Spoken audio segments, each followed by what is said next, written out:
Usa ka COVID survivor ang migamit og TikTok aron muawhag sa katawhan nga dili mawada og paglaom karong panahon sa pandemya.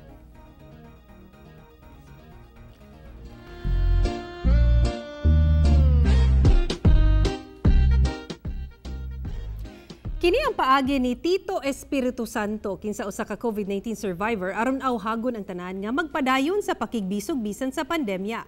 Usa ka kagawad sa Barangay Zone 2 ug pangulo sa Federasyon ng mga Barangay Kagawad sa Zamboanga City si Espiritu Santo. Na-interview pa sa GMA Regional TV1 Mindanao si Espiritu Santo niadtong bulan sa Mayo. Apan niadtong Agosto nataptan kini sa COVID-19 ug naospital. Apan luyo niini wala siya nawadan og paglaom. Ug ning bag-o lang nalakip na siya sa 999 nga naka-recover na sa COVID-19 sa Zamboanga City. Matud niya, pag-ampo sa labaw makagagahom og suporta gikan sa iyang mga higala og paryente ang nakatabang aron maayo siya sa sakit.